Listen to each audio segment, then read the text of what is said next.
Assalamualaikum warahmatullahi wabarakatuh. Ilmu adalah kunci segala kebaikan dan pengetahuan. Ilmu merupakan sarana untuk menjalankan apa yang Allah perintahkan pada kita.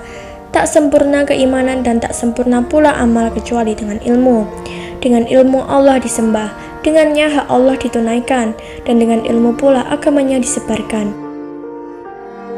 Hal ini membuat kebutuhan pada ilmu lebih besar dibandingkan kebutuhan pada makanan dan minuman, sebab keberlangsungan agama dan dunia tergantung pada ilmu. Manusia lebih memerlukan ilmu daripada makanan dan minuman, karena makanan dan minuman hanya dibutuhkan 2 atau 3 kali sehari, sedangkan ilmu diperlukan di setiap waktu.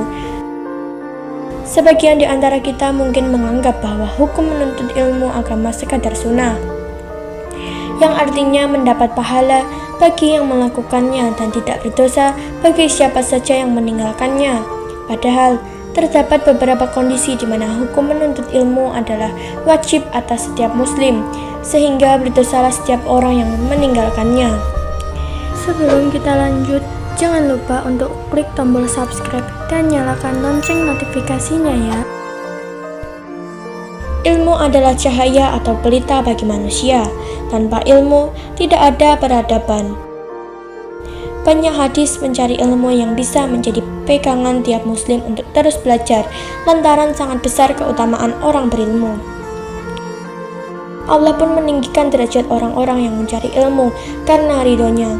Dalam Al-Quran, Allah berfirman yang artinya, "Hai orang-orang beriman, apabila dikatakan kepadamu berlapang-lapanglah dalam majelis, maka lapangkanlah, niscaya Allah akan memberi kelapangan untukmu.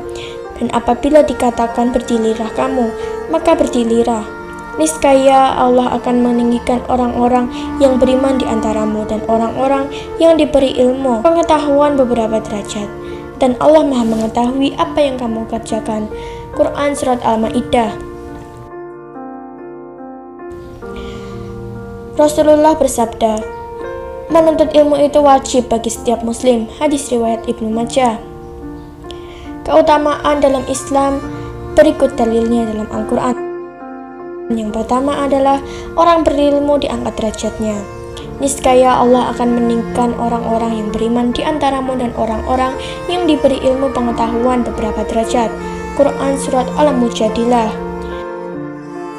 Dan Allah berfirman, "Sekiranya kami mendengarkan atau memikirkan, niscaya tidaklah kami termasuk penghuni-penghuni neraka yang menyala."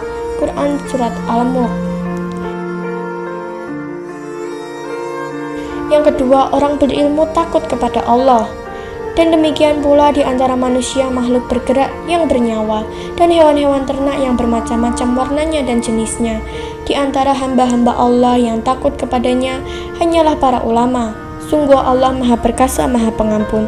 Quran Surat Fatir.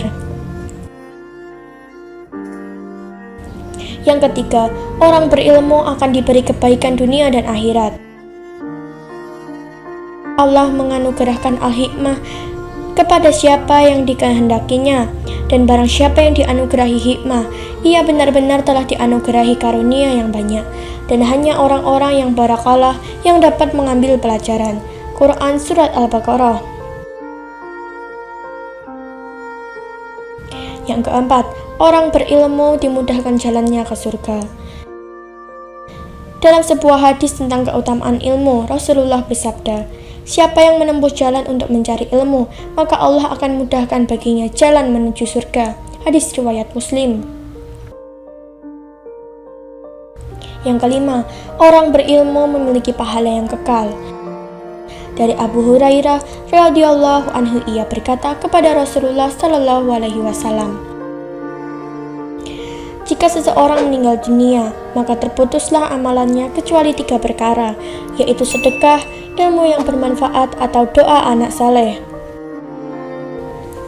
Dari pesan tersebut dapat kita ketahui sangat penting untuk mempelajari adab terlebih dahulu sebelum seseorang menuntut ilmu. Berikut adab-adab menuntut ilmu. Yang pertama adalah diawali dengan niat. Niat yang baik menentukan keberhasilan seorang muslim dalam menuntut ilmu. Yang Yang kedua, melakukan yang terbaik. Selain niat karena Allah, usaha terbaik harus dilakukan tiap muslim saat menuntut ilmu. Usaha terbaik akan mendapat hasil yang baik juga. Yang ketiga adalah tawakal.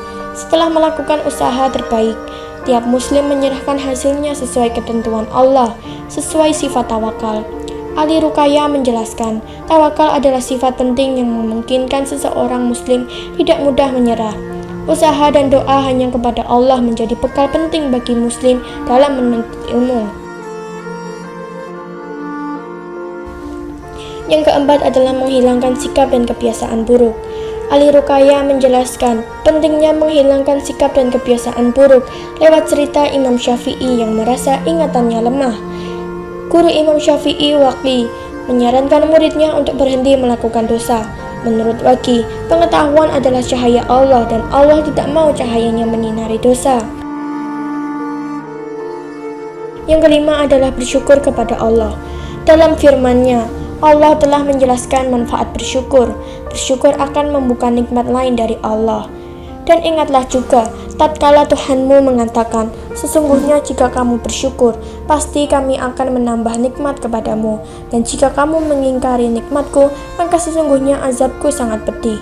Quran Surat Ibrahim. Yang keenam adalah selalu zikir dan mengucapkan istighfar. Zikir dan istighfar jangan sampai tidak diucapkan muslim saat menuntut ilmu.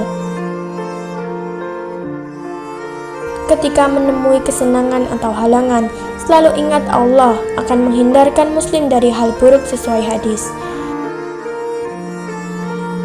Dunia dan segala isinya adalah kutukan, kecuali mengingat Allah dan segala hal yang mendukungnya atau orang yang memiliki atau memperoleh ilmu. Hadis riwayat Ibnu Majah. Yang ketujuh adalah berdoa supaya terhindar dari malas dan kesulitan. Ya Allah, aku berlindung kepadamu dari kecemasan dan kesedihan, kelemahan dan kemalasan, sesat dan pengecut, beban hutang, dan dari penguasa manusia. Ya Allah, tidak ada kemudahan kecuali Kau buat mudah, dan Engkau menjadikan kesedihan jika Engkau kehendaki pasti akan menjadi mudah. Nah, mulai sekarang usahakan tetap fokus dan bersungguh-sungguh dalam menuntut ilmu. Tetap semangat menuntut ilmu di mana saja. Tak hanya di bangku sekolah atau di bangku perkuliahan saja, namun juga harus diiringi dengan menuntut ilmu agama sebagai bekal kita hidup di akhirat nanti. Wassalamualaikum warahmatullahi wabarakatuh.